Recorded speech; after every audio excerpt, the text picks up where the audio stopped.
दिशा सालन प्रकरणी summary report मागे घेण्यात आला. तपास थांबवला नाही असं मुंबई पोलिसांनी स्पष्टीकरण दिलंय. सरकारनं फेरतपासाचे आदेश दिल्यानंतर समरी रिपोर्ट मागे घेण्यात आला.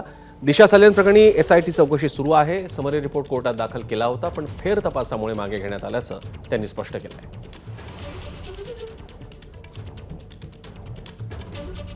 दरम्यान दिशा साल्यन जिची हत्या झाली असा दावा तिचे वडील आणि त्यांचे वकील करतायत, त्याबाबतीत नवा अँगल समोर आलाय. मालवणी पोलिसांच्या आधीच्या क्लोजर रिपोर्टमध्ये आत्महत्याच असल्याचं नमूद करण्यात आलंय.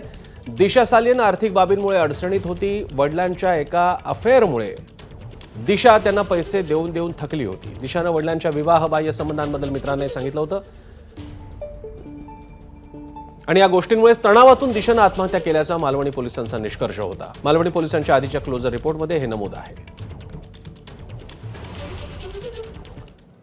5 वर्षांनी दिशाच्या वडिलांना हाताशी धरून राजकारण करणाऱ्यांना लखलाभ अशी टीका संजय राऊत यांनी या सगळ्या विषयावर दिली आहे. जे आता 5 वर्षांनी तिच्या वडिलांना हाताशी धरून जे राजकारण करतायत ते त्यांना लखलाभ हो.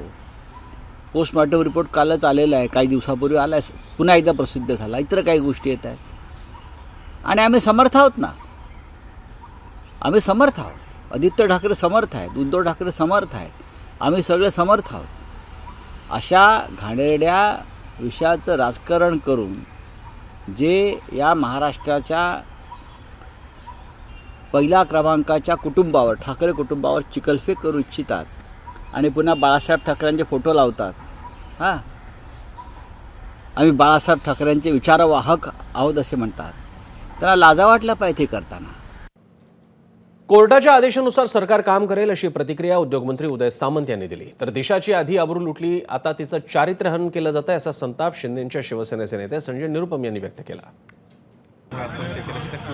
याबद्दल आमची भूमिका ही स्पष्ट आहे की तिच्या वडिलांनी हायकोर्टामध्ये पिटिशन दाखल केलेलं आहे. त्या पिटिशनमध्ये जे त्यांच्याकडे एव्हिडन्स असतील, जे पुरावे असतील ते कोर्टामध्ये ते सादर करतील. पोलिसांनी काय रिपोर्ट दिला आहे त्याच्यापेक्षा त्यांनी रिपोर्ट दाखल केल्यानंतर कोर्ट जे काय आदेश सरकारला देईल त्या पद्धतीनं आम्ही कामकाज करू आणि पुढे जाऊ.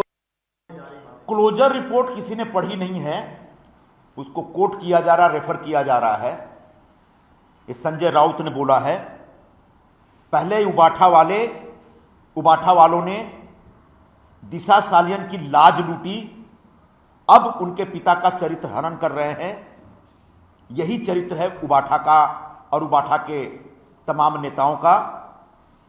मैं चाहता हूं कि मुंबई पुलिस उस क्लोजर रिपोर्ट के साथ सार्वजनिक रूप से आए. मैं ये भी कहना चाहूंगा कि उस समय उद्धव ठाकरे मुख्यमंत्री थे. कहीं उनके दबाव में मालवनी पुलिस ने इस केस को रफा दफा करने के लिए फर्जी बयान डाल के दिशा सालियन के पूरे परिवार को बदनाम करने का षड्यंत्र तो नहीं रचा. इसलिए जिनके बयान लिए गए उनको फिर से बुलाया जाना चाहिए और उनके फिर से बयान लेना चाहिए. दरम्यान या प्रकरणावर नितेश राणे, संजय निरुपम आणि रोहित पवार यांनी काय प्रतिक्रिया दिल्यात पाहूया. 4 वर्षापूर्वी ती घटना घडली होती. दिशा सालेंनी जेव्हा सुसाईड केली होती तेव्हा त्यांचे आई वडीलच म्हणले होते त्या बाबतीतलं राजकारण करू नये. आता इथं सुरुवात कुणी केली आहे तर त्यांच्या वडिलांनी तिथं केलेली आहे. बीजेपीचा जो चेहरा आहे हा कुठेतरी खरा चेहरा लोकांसमोर आलेला आहे. एखाद्या व्यक्तीने सुसाईड कर, सुशांत सिंगच्या बाबतीत तेच झालं, आता दिशा साल्यांच्या बाबतीत तेच झालं. सुसाईड केलं तर त्याला राजकीय रंग दिला गेला. फक्त बिहार आणि मुंबईच्या इलेक्शनसाठी त्याचा वापर तिथं झाला. त्या मलाडच्या पोलीस स्टेशन संदर्भात क्लोजर रिपोर्ट, पोस्टमॉर्टम रिपोर्टच्या संदर्भात दिशा साल्यांच्या वडिलांनीच प्रश्नचिन्ह निर्माण केलेलं आहे. अगर ती एवढ्या आर्थिक अडचणीत होती तर मग ती डिसेंबरला लग्न कशी करणार होती जी माहिती अनुसार. म्हणून पोस्टमॉर्टम रिपोर्ट, क्लोजर रिपोर्ट, मलाडच्या पोलीस स्टेशन तर महाविकास आघाडीच्या कोणाच्या आदेशाखाली तेव्हा चालत होते. 2दा आयोग का बदलले पोलीस स्टेशननी तेव्हा.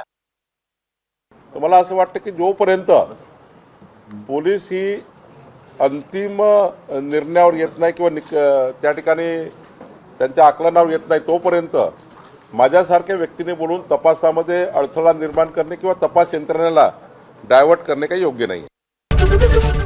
एबीपी माझा, उघडा डोळे बघा नीट.